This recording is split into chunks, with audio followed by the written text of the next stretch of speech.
Good morning. It's now 6:13 and we are now starting your money moment for the day. Talking first about student debt. So the Biden administration just announced last week that they're forgiving about $6 billion in student debt, but who qualifies? Well, it reaches about 78,000 public service employees. So we're talking nurses, firefighters, social workers, especially those who've been on the job 10 plus years.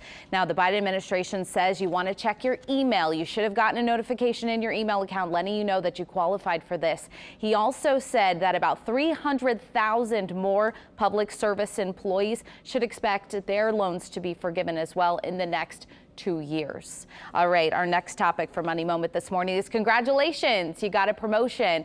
However, this promotion does not come with any extra money. Doesn't sound like much of a promotion for much of us, right?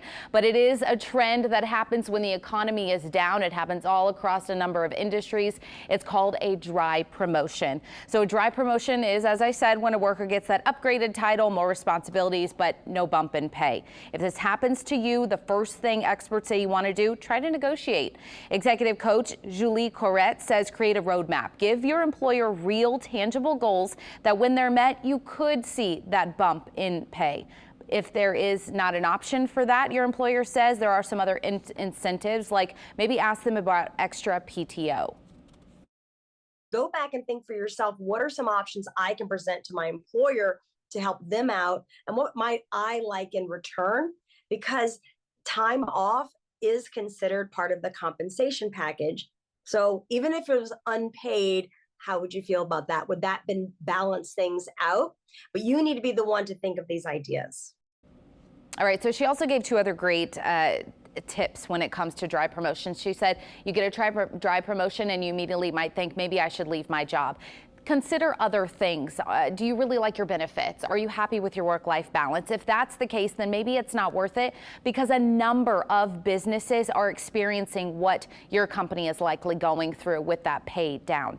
Now, she says another thing is if you decide, no, I am ready to leave my job, when you go to a potential new employer, don't tell them I got more responsibility and no pay. They could be experiencing the same thing. Instead, say, I tried to give my employer options. It just didn't work out. We tried to negotiate. We couldn't get there. That sounds a bit more appealing. All right, one more topic for you. Another headline we're following this morning, taxes, right? It's probably on your mind. If you haven't already taken care of it, you're a little less than 3 weeks away from needing to make sure that you file. And the first thing I think, probably what you do as well, do I owe money this year? So according to a number of tax experts, ironically, inflation might actually benefit a lot of us this year. That's because the IRS adjusted ahead in 2023 for inflation that we're seeing now, pushing that standard deduction to a much more generous level. It actually raised the tax bracket by 7.1%. Might not sound like a lot for you with that number, but historically that's a pretty large adjustment. So you could see a bigger return if your income didn't keep pace with inflation and you made the same as you did the year before. Could also see more if you are a low-income family with children, because they did expand the earned income tax credit. Now, if you took on a side gig to try to help with bills or your Social Security beneficiary, you could end up owing more. So one way to check what your estimated refund could be is to go into a number of those online free IRS calculators. We have a number of those on our website, WWLTV.com, for you to check out. That's your money.